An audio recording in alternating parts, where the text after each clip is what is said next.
A carta de Pedro, a primeira carta de Pedro, ela na verdade, ela é a carta do sofrimento. Por quê? Porque os cristãos estavam vivendo um período de perseguição, um período de sofrimento, um período em que agora eles já não eram mais considerados inimigos somente dos judeus, não era uma perseguição somente dos judeus, mas também era uma perseguição do Império Romano. Portanto, eles já eram considerados inimigo do Estado.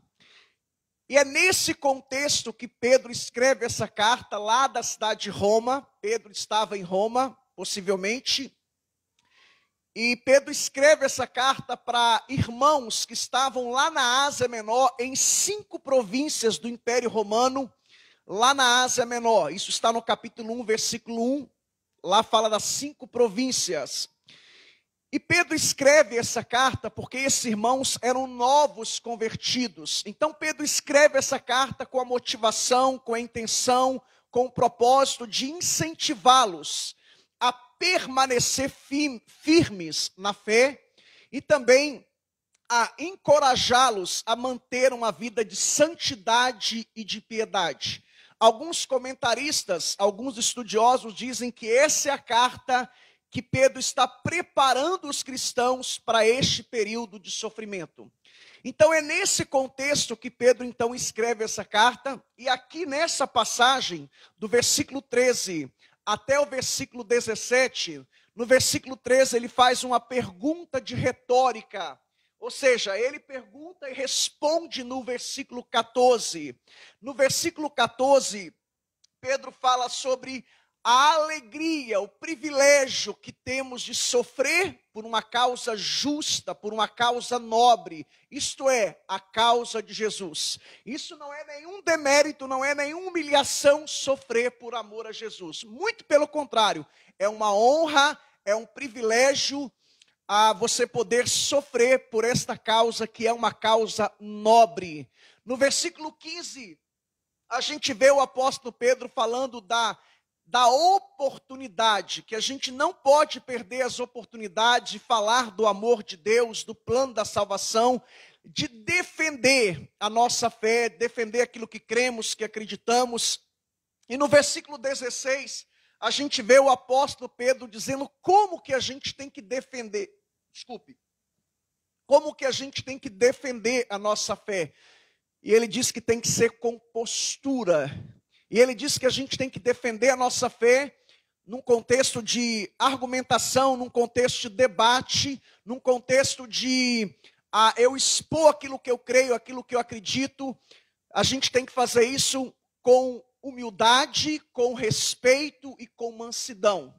E no versículo 17, o apóstolo Pedro ele fala sobre a questão do propósito da provação. Por que somos provados? Por que passamos por provações? Por que a gente passa por tribulações? Qual é o propósito de Deus? E é sobre isso que falaremos nessa noite. Então eu chamo a sua atenção aí para os versículos 13 e 14. Aqui no versículo 13, o apóstolo Pedro ele faz uma pergunta de retórica. Ele pergunta no versículo 13 e ele mesmo responde no versículo 14.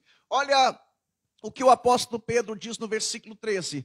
Ora, quem é que vos há de maltratar? Se vocês forem zelosos do que é bom. Irmãos, é preciso dizer que o que Pedro tem em mente aqui é uma situação normal. Ou seja, em uma situação normal ou em condições normais, ninguém é maltratado por praticar o bem.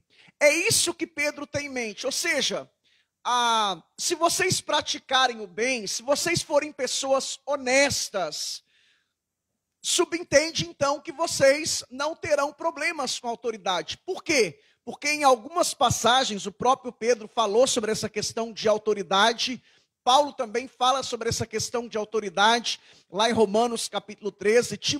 Paulo também escrevendo a sua primeira carta, no capítulo 2, ele também fala sobre essa questão de autoridade.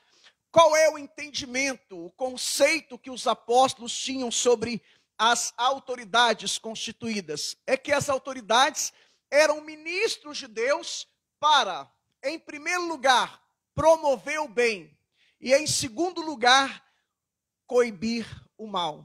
Então é com esse pensamento que Pedro faz esse trocadilho de palavras, mas ao mesmo tempo ele sabe que era um contexto de perseguição, um contexto de sofrimento, um contexto em que muitos cristãos estavam morrendo por causa do evangelho, os bens de muitos cristãos estavam sendo confiscados, cristãos estavam mudando de uma cidade para outra por causa da perseguição.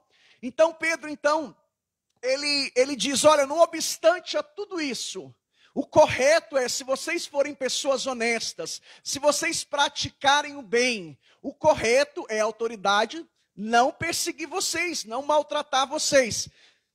E, não obstante a tudo isso, é aquela ideia de que um erro não justifica o seu erro não justifica o meu erro, e vice-versa. Ou seja, mesmo que eles estejam equivocados, mesmo que eles persigam vocês, ele responde isso no versículo 14, e no versículo 14 ele fala da alegria, do privilégio que é sofrer por causa do evangelho.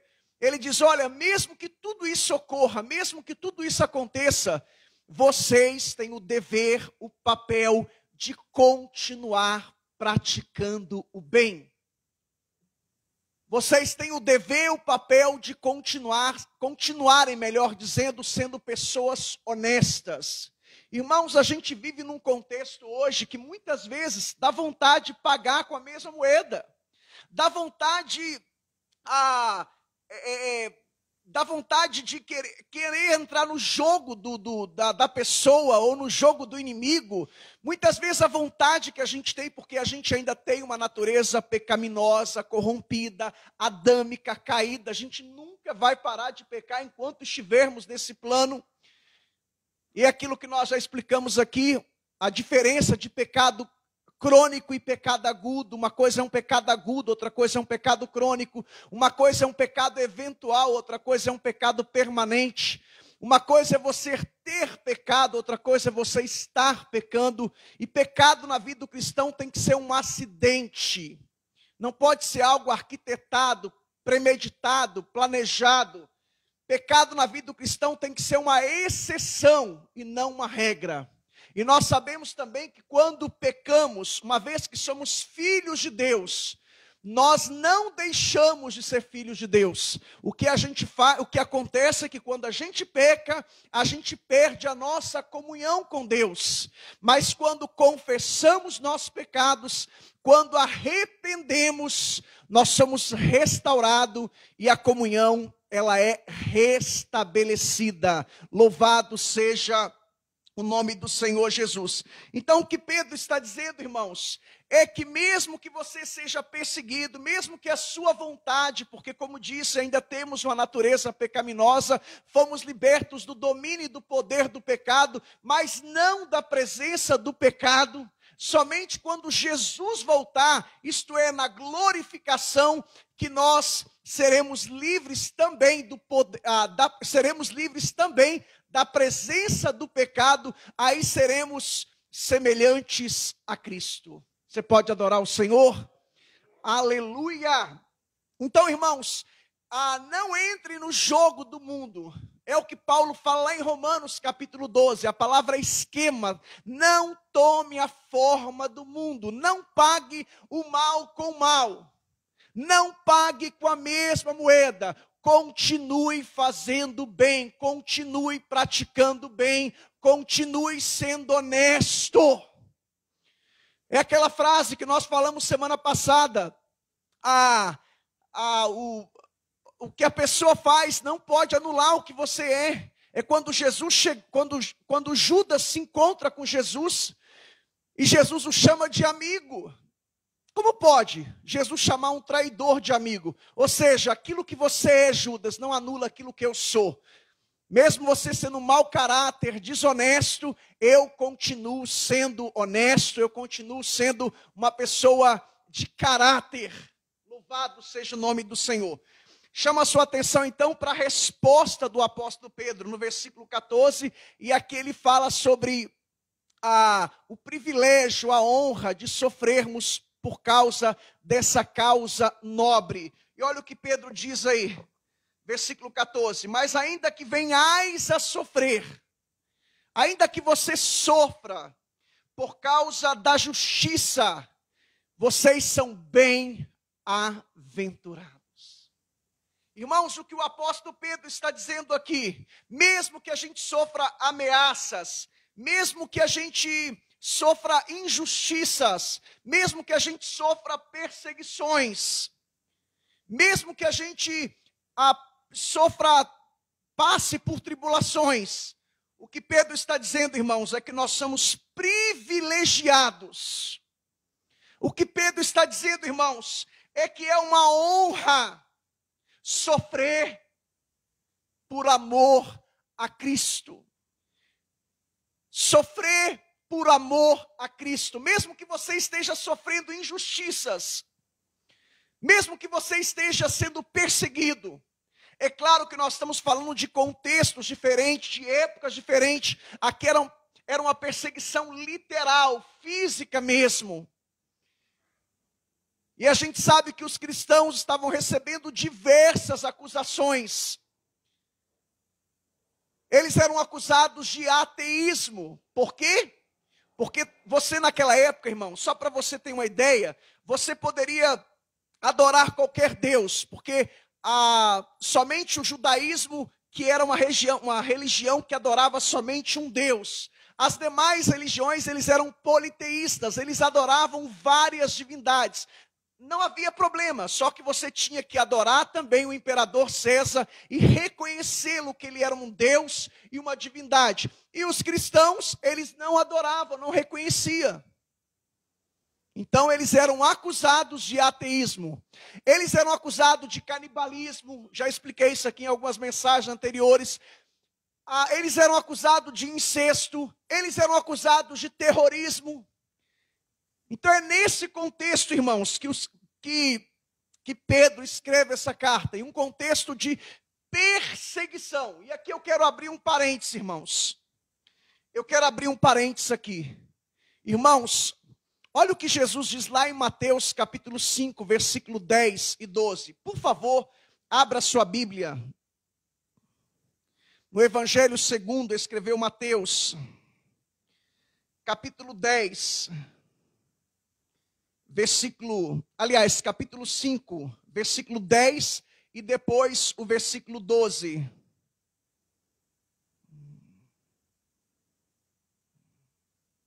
Mateus 5, capítulo 5, versículo 10 e também o versículo 12. Olha o versículo 10. Bem-aventurados os perseguidos por causa da justiça, porque deles é o reino de Deus. Versículo 12. Alegrai-vos ou regozijai-vos, exultai, porque é grande o vosso galardão no céu. Pois assim perseguiram quem?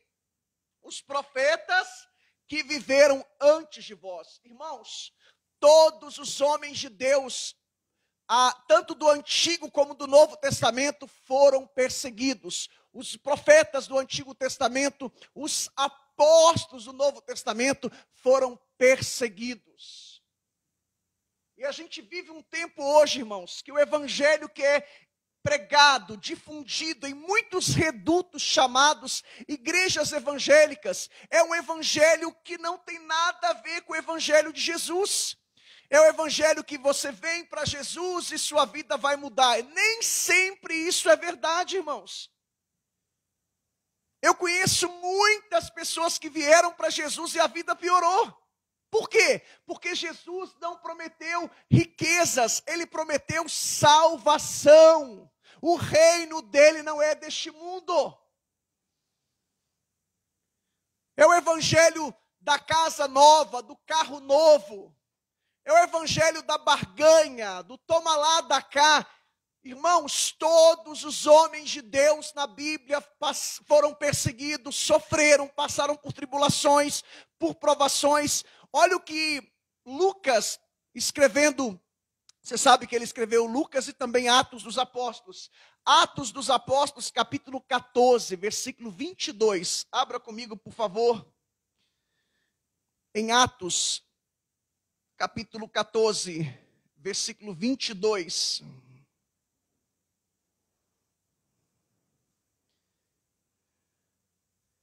Atos capítulo 14, versículo 22. Fortalecendo a alma dos discípulos, exortando-os a permanecer firmes na fé, mostrando que, através de muitas tribulações, a palavra muitas tribulações aqui, a palavra poikilos no grego, é a ideia de provações, de tribulações de todos os níveis, em todas as áreas. Nos importa entrar no reino de Deus. Irmãos, evangelho não é mamão com açúcar, irmãos. É como a gente fala lá em Minas Gerais, rapadura é doce, mas não é mole.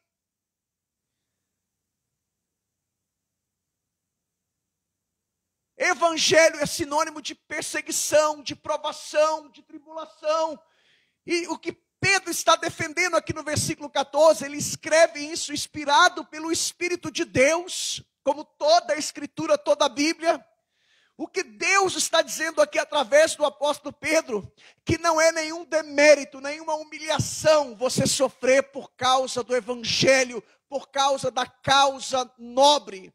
Interessante que no versículo 13, Pedro usa a palavra zeloso, e a palavra zeloso, se você buscar a etimologia, a origem dessa palavra, ela tem a ver com um dos grupos que eram os zelotes.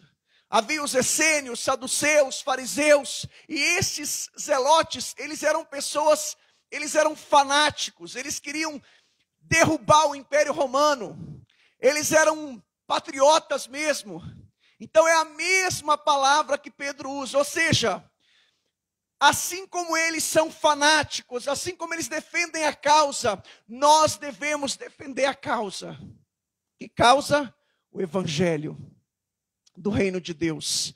É um privilégio, é uma honra, irmãos, sofrermos por amor a Cristo. E é isso que Pedro está dizendo. Chama a sua atenção ainda para 2 Timóteo, capítulo 3, versículo 12. 2 Timóteo, capítulo 3, versículo 12.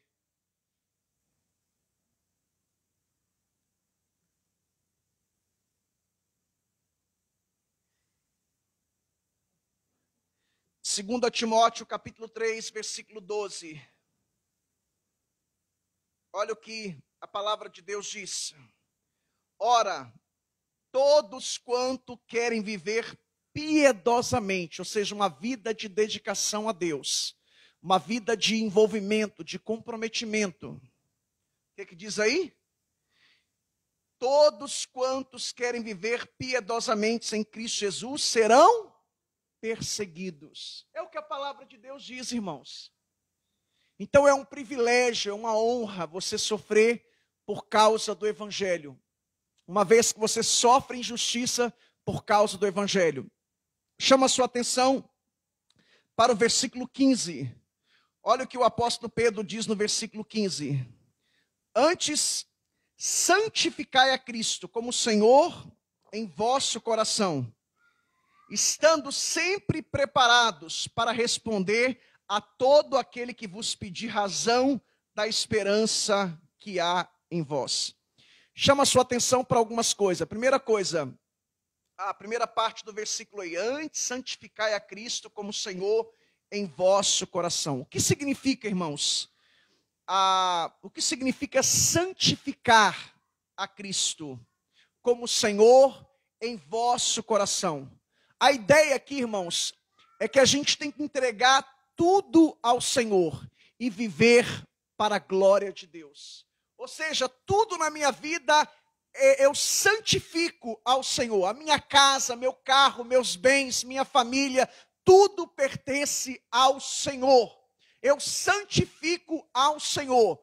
É a ideia de separar. É a ideia de aquilo pertence a Deus. É o que está lá em 1 Coríntios capítulo 10, versículo 31. Quer comais, quer bebais, quer façais qualquer outra coisa, que seja para a glória de Deus. Então esse é o pensamento, deveria ser pelo menos o pensamento de todo cristão. A gente tem que santificar a nossa vida, nossa casa, nosso carro. A gente tem que santificar tudo ao Senhor. Tudo pertence ao Senhor e tudo é para a glória do nome do Senhor. E a outra coisa que o apóstolo Pedro diz aqui, no versículo 15, eu gostaria de chamar a sua atenção para a palavra responder. Pega essa palavra aí, se você trouxe caneta, anote, grife essa palavra. A palavra responder, na língua grega, é a palavra apologia. É a palavra apologia, que é a ideia de uma defesa da fé. Olha o que Pedro diz, olha, estando sempre preparados para responder a todo aquele que vos pedir razão da esperança que há em vós. É a ideia de defender com unhas e dentes aquilo que você crê, aquilo que você acredita. É a ideia de responder a quem nos perguntar sobre a nossa fé em Cristo Jesus. Por que você é um cristão? Essa é a ideia. Se alguém lhe perguntar por que você professa a fé em Jesus, quais são os seus motivos? Quais são as suas razões? É isso que Pedro está dizendo. Quando alguém te perguntar, quando alguém te questionar, quando alguém te fazer uma pergunta capciosa, uma pergunta tendenciosa, quando alguém te colocar contra a parede, qual será o seu argumento? Por que você crê em Jesus? Por que você professa a sua fé em Jesus Cristo? Você já parou para pensar nisso? Por que você é um cristão? Por que você congrega? Por que você frequenta uma igreja? Por que você declara que Jesus Cristo é o Senhor da sua vida, o seu Salvador? Por que você professa a sua fé em Jesus Cristo? Oh, meus irmãos, eu poderia dar a vocês, se essa pergunta fosse feita a mim, eu poderia dar muitas respostas. Não somente no contexto de respostas bíblicas, das doutrinas fundamentais, doutrinas principais do cristianismo, não somente respostas teológicas, mas também daquilo que Deus fez na minha vida e na vida da minha família. Está aqui a Simone, que é uma prova viva. Simone teve um câncer maligno. Ela foi desenganada pela medicina em 1997 ou 98, é isso? Um câncer no estômago. Ela tinha um câncer de 13 quilos. O médico ligou para minha mãe e disse, olha, pode despedir. Ou seja, pode comprar o caixão. O médico diz, ela só tem 5%.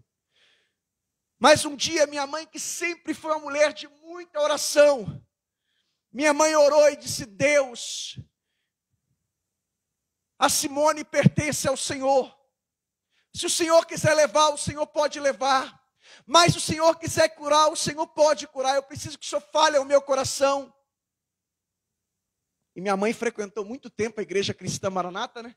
Então, minha irmã, quem foi da Maranata, sabe disso. Minha mãe falou assim, minha mãe frequentou muito tempo a igreja cristã Maranata, então eles têm um código, né, mas precisa de confirmação. Aí minha mãe falou assim, Deus fala comigo, e fala através da palavra. E Deus falou ao coração dela, queria curar a Simone, e quando a minha mãe abriu a Bíblia, Evangelho de João, capítulo 11, versículo 4.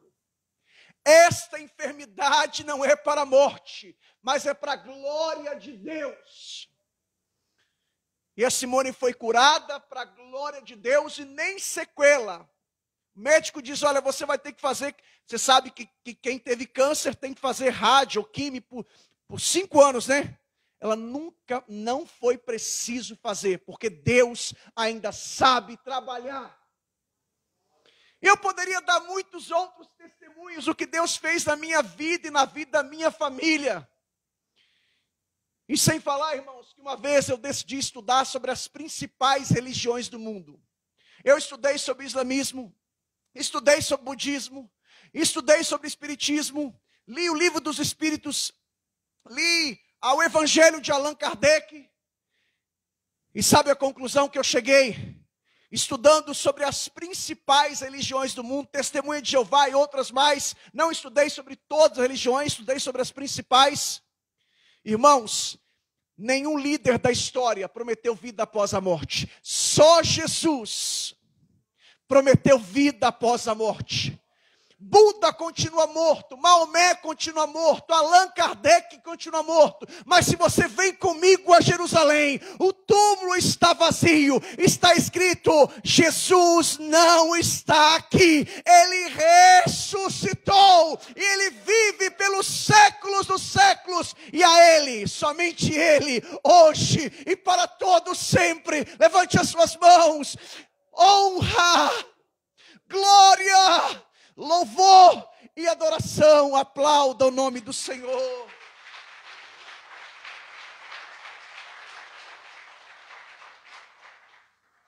Por que você é um cristão? Eu olho para algumas pessoas aqui, eu vejo aqui gente que era alcoólatra, eu vejo gente que era dependente químico, eu vejo gente que era morador de rua, eu vejo gente aqui, aleluia, que não era para estar aqui. Eu vejo o Denilson, que foi curado de câncer. Oh, louvado seja o nome do Senhor. Nós temos argumentos. Nosso Deus é um Deus vivo. A nossa fé é uma fé sólida. Em um Deus vivo, poderoso, em um Deus que tudo pode.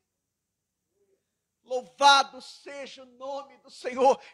Temos em mãos o livro mais confiável do mundo. Só o Novo Testamento, para você ter uma ideia, existe mais de 5.000 manuscritos e não há nenhuma contradição. O que há são chamadas em teologia de aparentes contradições, mas não há nenhuma contradição. Um livro que foi escrito num período de 1.500 anos por 40 autores, e autores diversos, você vê uma harmonia plena, perfeita. A palavra de Deus, só o Novo Testamento, mais de 5.000 manuscritos. Irmãos, cremos em um Deus vivo. O nosso Jesus, Ele ressuscitou. Vários historiadores, que nem cristãos eram, falaram da morte, da ressurreição de Jesus. Louvado seja o nome do Senhor. Por que você é um cristão? Por que você professa a fé em Jesus? Se alguém te perguntar a razão da sua fé, eu já contei aqui na igreja, mas eu nunca vou me esquecer da experiência de um ateu que estava em um debate, estava argumentando na Praça da Sé nos anos 80, isso é um fato verídico. E ele falando, defendendo o ateísmo, e juntou aquela plateia. De repente ele lançou um desafio, alguém aí quer debater comigo? Mas era um homem muito culto, muito inteligente, muito preparado. De repente aparece um homem simples, e quando Deus quer humilhar alguém, irmãos, Deus sabe trabalhar. Lembra das 10 pragas do Egito? Por que 10? Por que não 9? Por que 11? Porque no Egito havia milhares de deuses, mas 10 eram os 10 principais deuses do Egito. E Deus queria humilhar os 10 principais deuses do Egito. Cada praga daquela era Deus humilhando um Deus. Um Deus com D minúsculo. E de repente aparece um homem simples, humilde. E ele diz, eu vou debater com o Senhor. O homem, pois não. Um homem culto, inteligente, a palavra está com o Senhor. Não, o Senhor pode continuar. Aquele homem simples pegou uma laranja, descascou a laranja. Depois guardou a casca da laranja, guardou o canivete e disse: olha, eu quero fazer apenas uma pergunta para o senhor. A laranja que eu chupei é doce ou azeda? Ele disse: o senhor é louco. O senhor que chupa a laranja, eu que vou saber o gosto, o sabor. Ele disse: esse é o ponto. Como que você quer falar de Deus? Você nunca provou de Deus. Você nunca experimentou Deus. Eu provei da laranja. Eu provei de Deus. Eu era traficante. Começou a dar o seu testemunho e falar o que ele era antes de Cristo e o que Cristo fez por ele. De repente a plateia aplaudiu e muitos ali se converteram a Cristo. Por que você é um cristão? Por quê? Efésios capítulo 2, versículo 1, 2, 3, uma das passagens mais lindas da Bíblia. Porque antes de Cristo, eu estava morto nos meus delitos e pecados. Antes de Cristo, eu era filho da desobediência. Era por natureza filho da ira. Era escravo do pecado, do mundo e do diabo. Mas no versículo 4... pela graça sois salvos. Ele nos deu vida, nos ressuscitou e nos fez assentar nos lugares celestiais. Aleluia! Louvado seja o nome do Senhor. Você pode adorá-lo, você pode glorificá-lo, você pode aplaudi-lo se você quiser.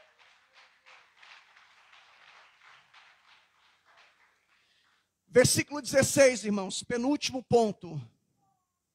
Chama a sua atenção para o versículo 15. Versículo 16, melhor dizendo. Se no versículo 15, Pedro fala que a gente tem que defender aquilo que a gente crê com unhas e dentes, que é a palavra apologia, que é a ideia de uma defesa de fé. Por que eu creio? Por que eu professo a minha fé em Jesus? Quais são os meus argumentos? No versículo 16, irmãos, Pedro está dizendo, olha, versículo 16, fazendo entretanto, com mansidão, temor, boa consciência, de modo que naquilo em que falam contra vós outros, fiquem envergonhados os que difamam o vosso procedimento. Irmãos, o que Pedro está dizendo aqui no versículo 16 é que nós devemos argumentar com as pessoas com mansidão, com respeito e com humildade. E a ideia aqui é a ideia de um debate. O nosso grande problema hoje, irmãos, e a gente vê isso nas redes sociais, tanto no campo teológico como no campo político, as pessoas não sabem debater, não sabem argumentar. Uma coisa é eu atacar a ideia do Renan, outra coisa é eu atacar o Judenes. Aliás, a pessoa do Renan. Eu posso atacar a ideia do Renan, mas não posso atacar a pessoa do Renan. E é isso que Pedro está dizendo. Quando você argumentar, porque o que Pedro tinha em mente? A gente quer conquistar os pagãos, os incrédulos, os ímpios. Então, quando você for argumentar com eles, você vai usar argumentos sólidos, mas vai fazer isso com mansidão, com respeito e com humildade. Então eu posso atacar a ideia do Renan, mas não posso atacar a pessoa do Renan. É um debate no campo das ideias. Podemos terminar o debate, vamos tomar um café? Eu tenho uma irmã que é espírita, né, Simone? Minha irmã é a líder do centro espírita da minha cidade. Pergunta como que é a minha relação com ela. Excelente. Excelente. Já debati com a minha irmã algumas vezes, mas um debate de ideias. Quando termina o debate, a gente come uma pizza junto. Qual a sua relação com ela, Simone? Excelente. E não é fraca, não. Tem argumento. Uma pessoa muito preparada, muito inteligente. É um debate de ideias, nunca um debate no campo pessoal. E a gente vê isso hoje nas redes sociais. A gente vê as pessoas se degladiando, agredindo, ofendendo. E Pedro está dizendo, irmãos, que quando a gente for argumentar com alguém, a gente primeiro tem que usar argumentos sólidos. Em segundo lugar, você vai debater, mas com mansidão, com respeito e com humildade. Por quê? O ponto de Pedro aqui, irmãos, não é ganhar um debate. Porque muitas pessoas, elas vão para um debate com a motivação errada. Para eu ganhar o debate, aquela coisa de vanglória, orgulho, de autopromoção. Então, o ponto de Pedro aqui não é ganhar um debate. Não é o ponto de Pedro. Mas sim convencer a pessoa dos seus erros, a convencer a pessoa dos seus erros com argumentos sólidos, porém, com mansidão, respeito e humildade. Tem a ver com o jeito de falar. Tudo é o jeito de falar. E a gente precisa aprender isso. Uma das primeiras coisas quando eu casei com a Suzy, vocês sabem que ela é uma dama, ela é muito delicada no falar. E eu venho de uma família, Simone, a gente vem de uma família que a gente fala alto, eu sou filho de policial militar, então cresci num contexto meio complicado, né? Se assim posso dizer. Minha família é grande, né? E quando a gente se encontra, o pessoal passa perto da nossa casa, quem não conhece acha que a gente está brigando. Mas quem conhece, não, é a família da Eleusa, eles falam tudo alto mesmo. E aí, quando eu queria falar alguma coisa com a Suzy, ela falava, meu bem, muda o tom. Olha o jeito que você fala comigo. Eu falava, Suzy, tem paciência comigo, porque eu falo assim a vida inteira. Eu estou igual já ouviram a historinha do caranguejo? O caranguejo foi para a escola, irmãos. E quando ele chegou lá, a professora, todos os alunos andavam direitinho. Aí a semana inteira, o caranguejo chegava segunda-feira na escola e ficava a semana inteira. Aí na sexta-feira ele voltava para casa. Aí a professora a semana inteira ensinando ele a andar para frente. O caranguejo anda para trás ou de lado? De lado. Aí o caranguejo ia embora. Chegava na casa dele andando para frente. Aí na segunda-feira o caranguejo voltava andando torto, empenado, de lado. É o caranguejo. Aí a professora falava, meu filho, você passa a semana inteira aqui, a tia te ensina a andar direito, a andar certo. Aí você vai para sua casa, final de semana, sexta, você volta na segunda, andando torto, empenado, de lado. Por quê? Falou, professora, aqui eu aprendo a andar certo, mas quando eu chego lá em casa, papai anda torto, mamãe anda torto, meus irmãos andam torto, então eu ando torto também. Eu falei, Suzy, tem um pouquinho de paciência comigo? Porque eu cresci nesse contexto, falando alto, chegando, né? Não sabia pedir, já dava ordem e tal. Aí eu aprendi que é o jeito de falar. Então ela me ensinou. Por exemplo, Fabiano, se você chegar aqui, Suzy, me dá um copo, eu quero um copo com água. Eu até posso ir, mas eu vou ficar nervosa, irada, com raiva. Nossa, isso é jeito de falar? Agora chega para mim, meu amor, minha princesa, por favor, please, pega um copo de água para mim. Ela falou, meu bem, eu já vou toda assim, que marido. Esse é o homem que eu pedi a Deus. Que homem educado. Olha o jeito que ele fala. Irmãos, eu aprendi tudo, é o jeito de falar. De vez em quando eu tenho umas recaídas, entendeu? Isso em todo, num contexto geral. Tudo é o jeito de falar. Muitas vezes a gente está gastando tempo e energia porque a gente fala do jeito errado. A gente faz as colocações erradas. A gente se expressa mal. A gente fala, a pessoa entende bem. Por quê? Por causa da entonação da voz. Eu estava vendo um programa ontem. Eu até salvei aqui. Vou ver se eu mando para os irmãos depois. Uma psicóloga falando em um programa da HIT. Eu acionei o canal deles lá para eu ver um programa de debate que eu gosto. Aí eles mandam tudo para mim. Aí mandou lá, eu achei interessante o tema. Forma de falar. Aí a psicóloga estava falando que quando você escreve um texto pelo WhatsApp, mesmo que você tenha um melhor português, a melhor pontuação, a melhor conjugação de verbo, A pessoa do outro lado, ela pode ler uma mensagem que você mandou e entender, interpretar tudo errado. De repente você mandou uma mensagem empolgado, alegre, feliz, mensagem de texto. A pessoa leu lá, já faz um pré-julgamento. Aí ela falou, o ideal é você chamar a pessoa para conversar. Olho no olho, face a face. Aí ela falou, mas a vida está muito corrida. Ela falou, nesse caso, manda um áudio. Porque o áudio, a pessoa vai ter uma noção como que você está. Então, se você manda o áudio, vou falar com as minhas palavras. Simone, vem aqui em casa, que eu preciso conversar com você urgente. Ela sabe que eu estou nervoso, que eu estou estressado, que eu estou com raiva, que eu preciso falar algumas coisas. Agora você manda um áudio. Simone, o nome dela é Simone. Simone, eu queria te convidar para vir aqui em casa, queria conversar com você, bater um papo, trocar umas ideias, né? Prosear um pouquinho, que mineiro fala assim, né? Vamos trocar figurinha, vamos resenhar um pouquinho. Ela vai entender que eu estou de boa. Então, irmãos, a gente tem que ter muito cuidado. Tudo é o tom de voz, a entonação, o jeito que você fala.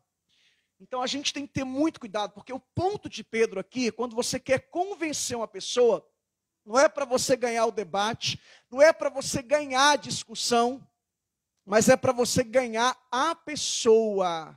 E como que a gente tem que fazer isso? Nunca se esqueça disso, irmãos. Quando você tentar convencer alguém. E nem sempre a gente vai conseguir. Nem sempre. Aí aquela máxima de Agostinho de Hipona: nas coisas essenciais, unidade. Nas não essenciais, liberdade. Mas em tudo, o amor. Eu recebi uma frase essa semana, achei super interessante, até compartilhei em um dos grupos da igreja, grupo de liderança. Você tem o direito de discordar de mim, eu tenho o direito de discordar de você, mas temos o dever e não podemos perder o respeito nunca. A gente nunca pode perder o respeito. E não é um debate no campo pessoal, é um debate de ideias. Então nunca se esqueça disso. Faça isso com mansidão, com respeito e com humildade. E para concluir, irmãos, versículo 17. Versículo 17, Pedro está falando sobre o propósito da provação. Pedro está falando sobre o propósito da provação. Se for da vontade de Deus, é melhor que sofrais por praticardes o que é bom, do que praticando o mal. Aqui ele está falando sobre o propósito da provação, irmãos. Irmãos, por que somos provados? Qual é o propósito da provação? Em primeiro lugar, as provações são um meio para nos tornarmos mais semelhantes a Cristo. Esse é o primeiro propósito, a primeira razão, o primeiro motivo de uma provação. Para que você se torne um cristão ou uma cristã mais semelhante a Cristo. Segundo propósito, por que somos provados? Deus sempre nos prova para fazer aflorar o que temos de melhor.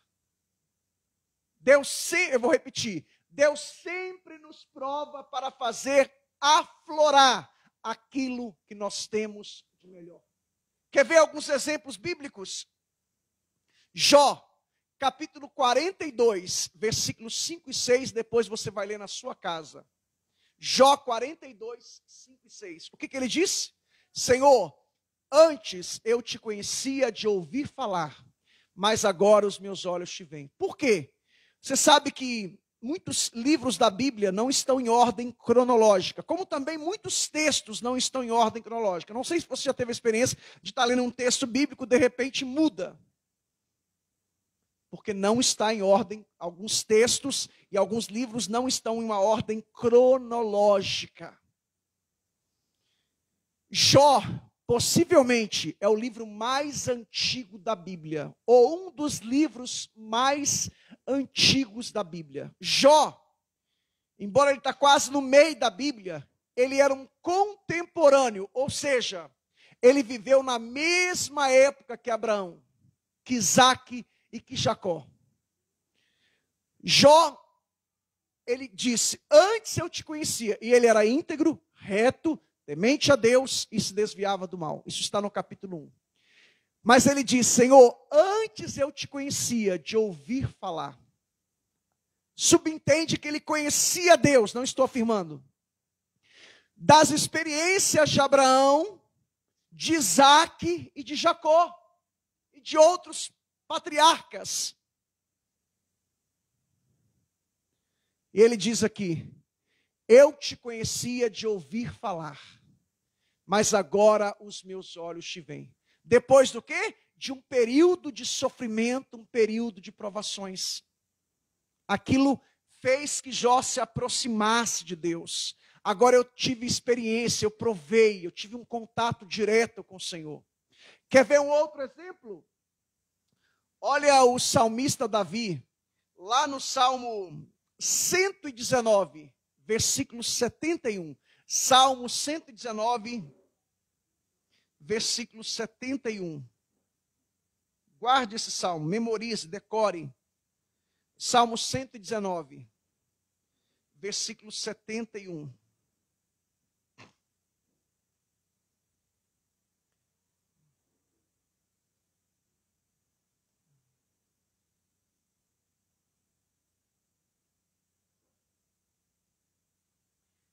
Foi-me bom ter eu passado pela aflição, ou sofrimento, ou provação.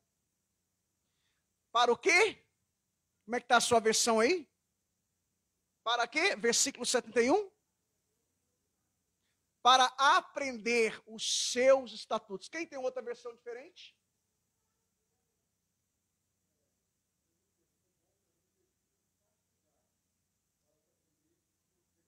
Foi bom para mim ser castigado para eu aprender os seus decretos. Quem mais tem outra versão?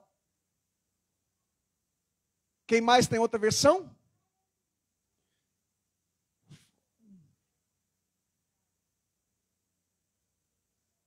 Pois assim aprendi os seus mandamentos. Irmãos, isso aqui é uma realidade nas nossas vidas. Foi-me bom ter passado pela aflição, para que eu pudesse aprender os teus decretos.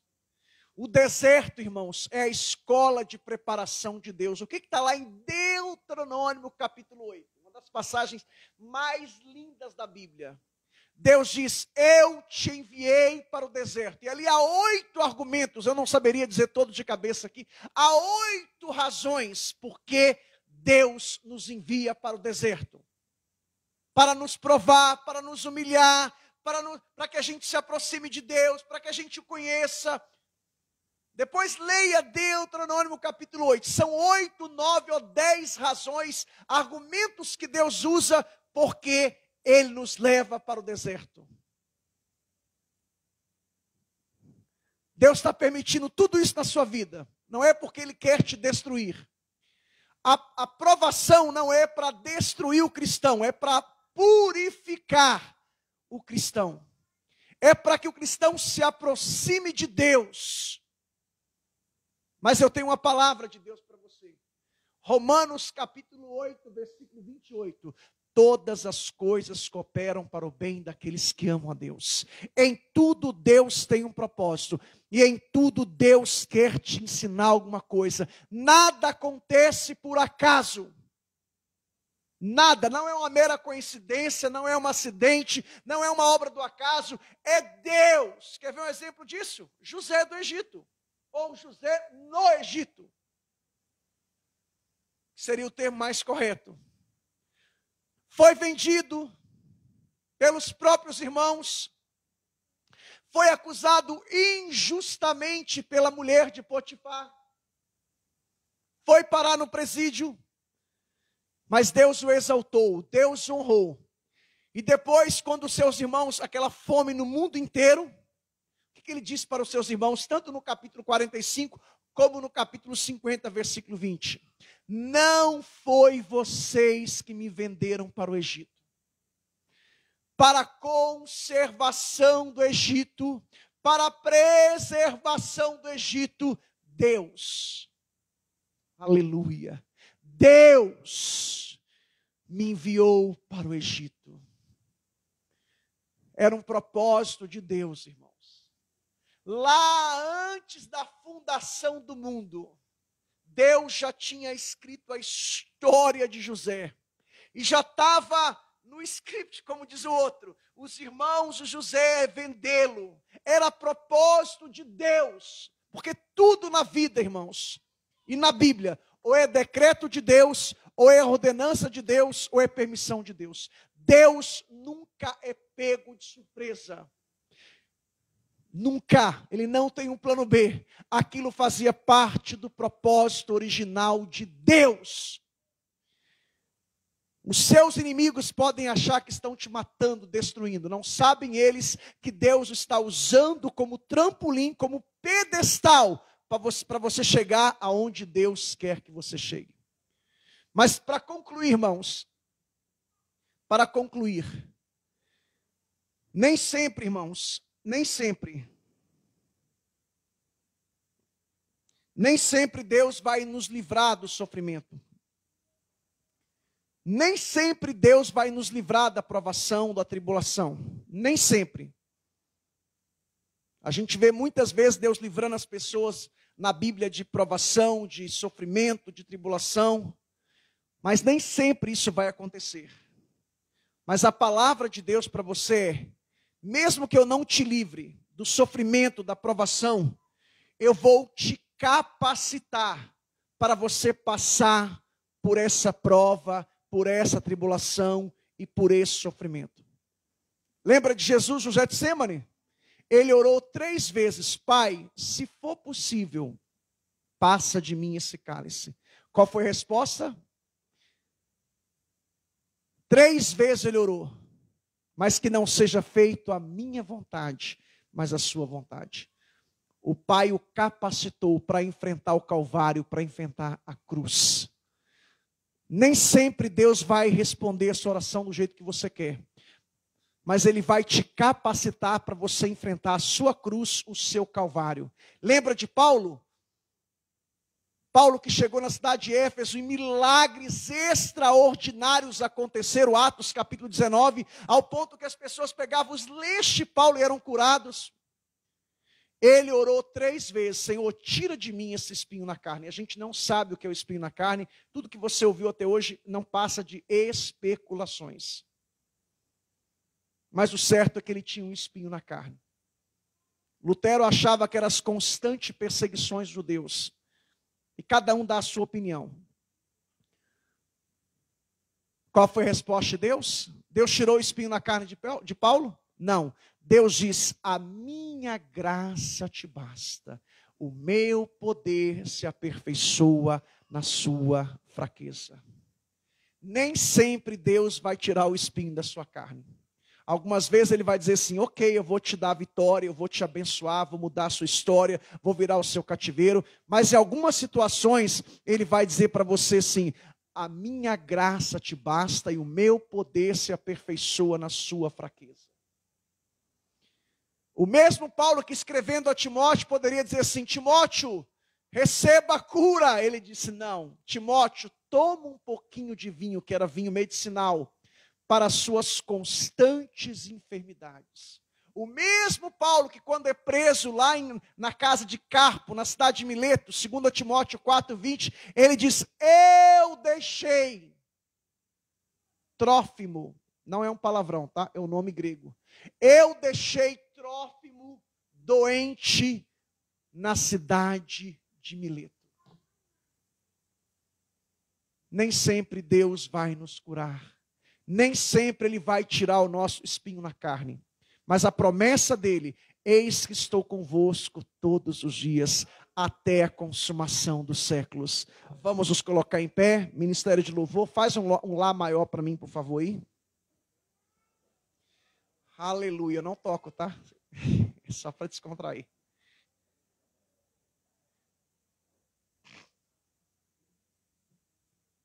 creio que Deus falou com você nessa noite.